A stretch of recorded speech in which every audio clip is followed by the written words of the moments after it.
I've been testing Lexus vehicles for years, and honestly, I thought this TX 350 F Sport was going to be exactly what you'd expect. Another three-row crossover with some black trim and bigger wheels. But I was wrong. After spending a week with this turbocharged family hauler, I discovered a few things absolutely nobody is talking about, and they completely changed the story of what this vehicle really is. Forget what you've heard about the TX, and this F Sport isn't even about the badge. It's the reason why some European SUV makers should be paying attention. What's it like? Buckle up, my friends. Let's go for a drive. I'm your host, Brian Makse, racer, lover of driving fast, fun things. And on this channel, you get reviews for drivers from drivers.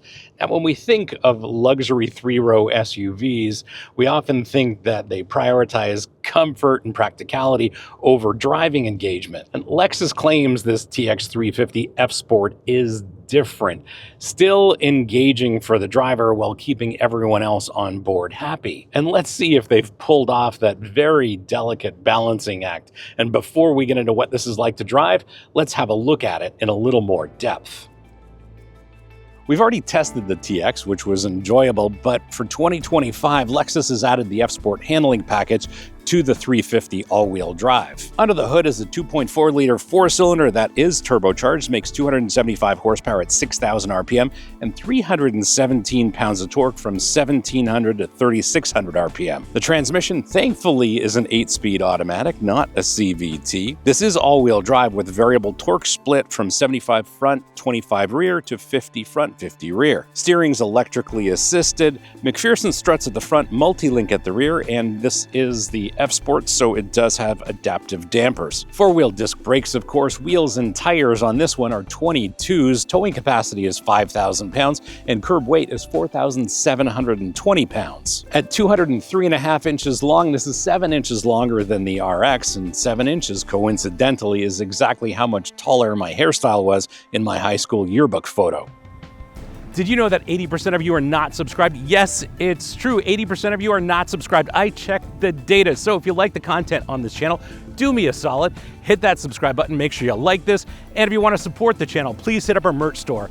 Links here, links below. Lots of great stuff for driving enthusiasts like us, including our very popular line of Save the Manuals merch.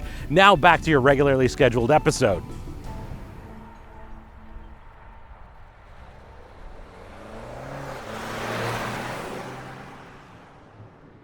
Behind the wheel, I'm very happy. It starts with a reasonable hip point.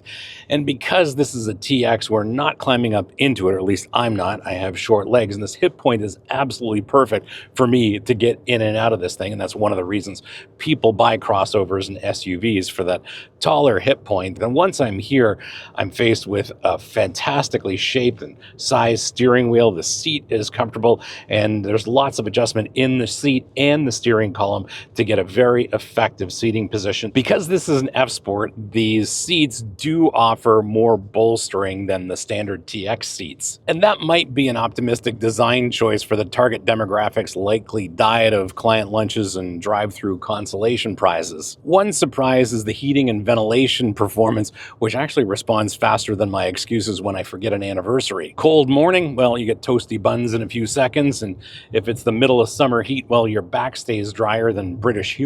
Ergonomically, this is modern Lexus, so we've got a blend of some new tech and digital displays, as well as some buttons, switches, dials, knobs. One of the things it does have is a volume knob, which I really appreciate. The instrument cluster is digital. It reconfigures itself depending on the drive mode, delivers all the information you could ever ask, and the heads-up display is clear for the most part.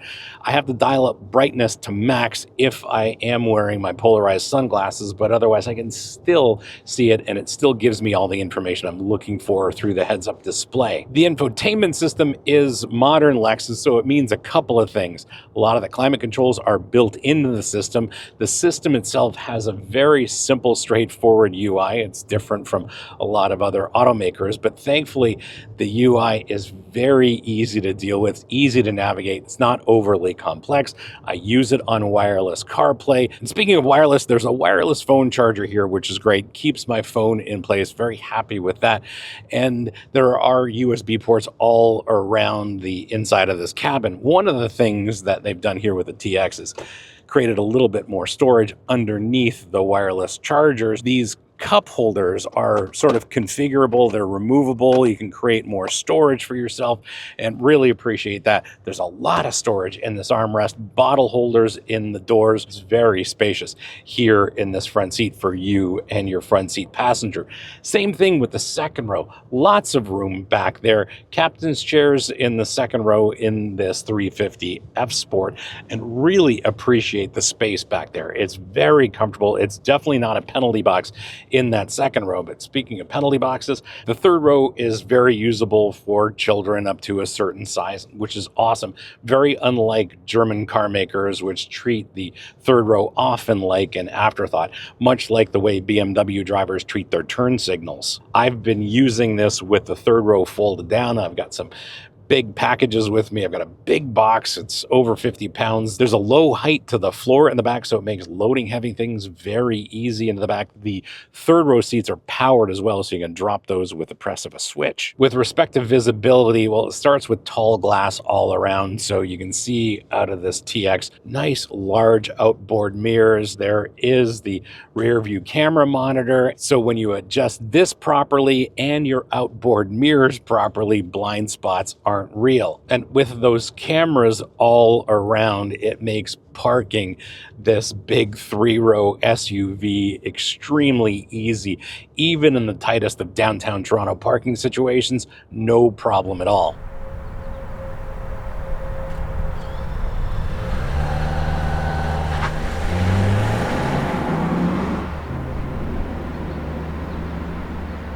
In terms of acceleration, let's see what we've got.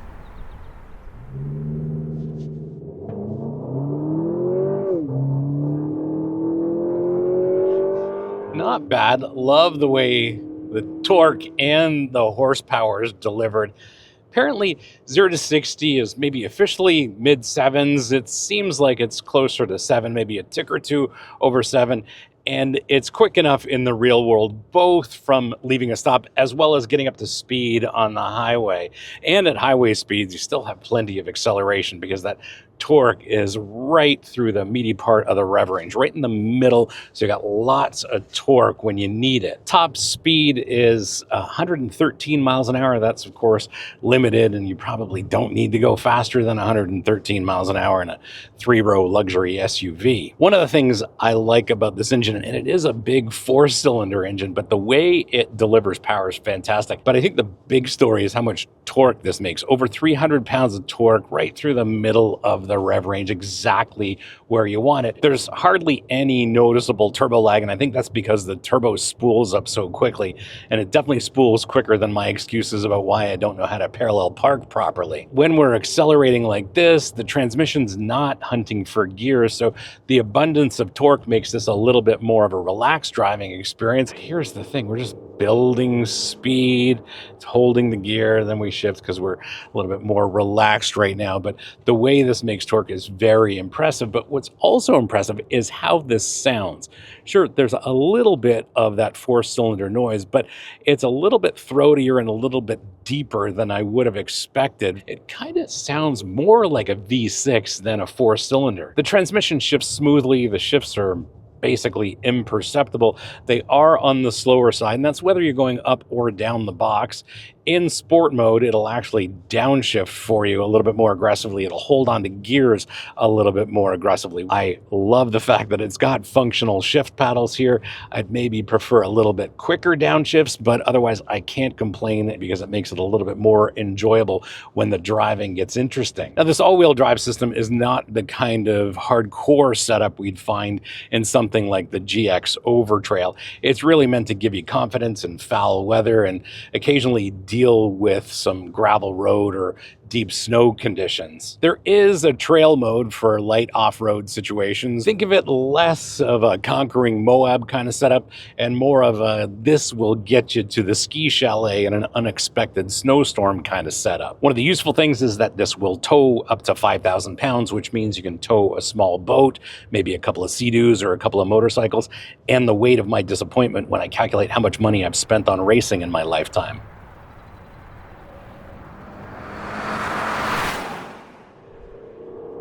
And since we are in the dynamics part of the episode, we should find some corners. Shall we? Let's. Now, I am controlling the gearbox manually, and we are in sport mode as well, so the dampers are a little amped up, but very happy with the way this handles in the corners. A few years ago, this would simply not be possible in a tall three-row SUV like this, and yet this is still fun in the corners. Now, this corner is tough. It's off camber on the exit. Let's see what happens here. No trouble putting down power. Suspension soaks up the bumps. This steers precisely through the corners. Brake modulation, absolutely perfect. It's actually a very well-resolved dynamic package. Definitely enjoyable to drive in the corners. And maybe in 2025, we should expect a big three-row SUV from Lexus to be enjoyable when the roads get interesting. And here we are. Sure, there's still some body roll because we do have a taller center of gravity, but that's very well controlled because those dampers just do a great job with body movement. The F-Sport handling package is more than just the dampers, but the dampers are the star of the show here. In comfort mode, this TX glides over road imperfections with the smoothness of a PR rep handling awkward questions. Switch to sport and everything kind of tightens up. Body roll is reduced and well controlled for something taller than most NBA point guards. And sure, it's not sports car sharp or even LC 500 sharp for that matter, but it corners with a composure that belies its size and height. And with BMW, sometimes they prioritize sportiness over comfort.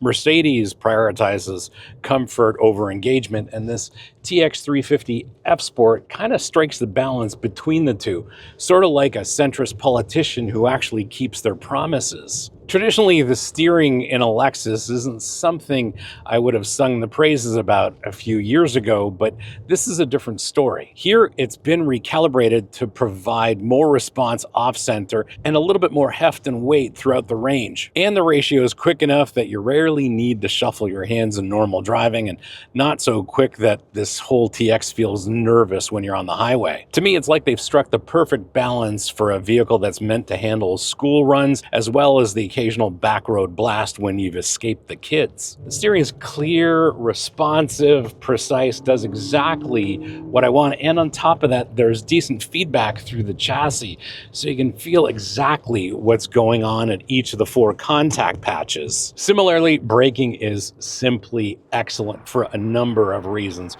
Brakes are powerful, and that's what you'd expect, but the best thing here is the way I'm able to control the attitude of the TX with this brake pedal. Reason is the brake pedal is positive, and I've got great feel through that brake pedal as well. There's one thing that I don't want to forget about, and that's the advanced driver assist. It has driver monitoring, and that driver monitor is right here at the top of the steering column, just forward of the steering wheel. And this system often reminds me to sit up in the seating position. Now, I am in the optimal seating position. No idea why it asks me to sit up, but every once in a while it gets upset with me because somehow it thinks I'm not seated properly.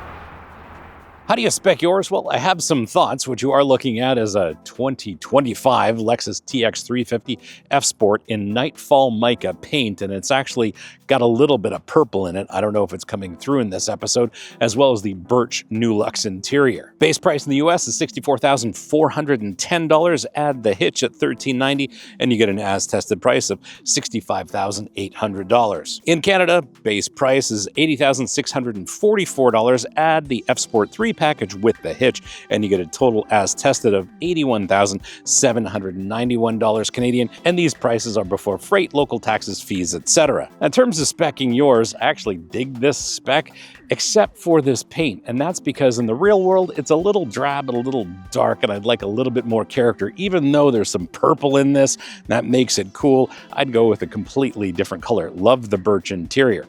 Now, here's the thing. Instead of buying a luxury 3-row SUV from Europe, you could buy this TX 350 F-Sport, still have enough left over for a decent used Miata, and that solves both your practical and midlife crises with one sound financial decision.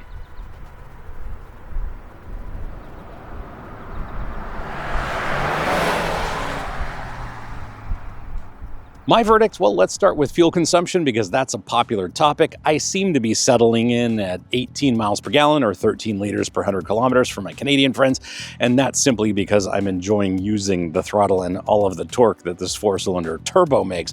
My results are definitely not what yours are, and I'd love to hear from some TX350 owners as to what your real-world mileage is, so please drop that in the comments. Those few things that nobody's talking about with this TX350 F Sport fundamentally change how we should view this vehicle. The adaptive suspension actually excels in comfort and sport mode. The rework steering is great, and it might represent the new direction for Lexus. Those second row captain's chairs, well, they're very comfortable, very usable, and even your passengers will stay planted during your spirited driving. The sound engineering that's gone into making this Turbo 4 sound great from the driver's seat changes this TX's character. And perhaps most importantly, this has a value proposition that undercuts comparable German offerings by up to $15,000. Is it the perfect vehicle? No. That third row is still definitely tight for full-size humans. The adaptive cruise control has its quirks, and fuel economy, at least with me behind the wheel, is a little bit less than promised. All things considered,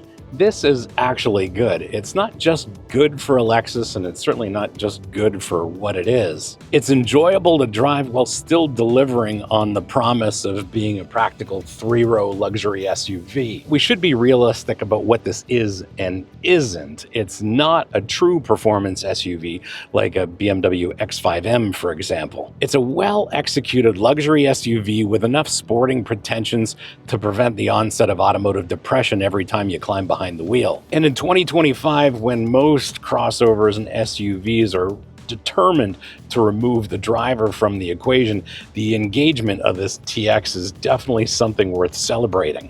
Thanks for hanging out with me today and having a look at this 2025 Lexus TX350 F Sport. Hope you enjoyed this episode, and if you did, you're not new, you know what to do. Smash the subscribe button, turn on your notifications, like this, and as always, sharing is caring. So please share this with your friends, especially on Reddit, because on Reddit, they really need to see reviews for drivers from drivers. If you have any questions or comments, please leave them in the comments below. I'll get back to you as soon as I can. And if you want to support the channel, please hit up our merch store. Links here, links below, lots of great stuff for driving enthusiasts like us, including our very popular line of Save the Manuals merch. And Toyota still makes some amazing manuals. Thanks, Toyota. Anyway, thanks again for watching. We'll see you again next time. And remember, cars don't understeer by themselves, not even Lexus TXs. And since you've hung around this long, we'll have a look at another three-row SUV from Lexus, but in a totally different flavor, the LX700H Overtrail. Really enjoyed driving that, and I think you'll enjoy the episode. Thanks again for watching. See you again next time.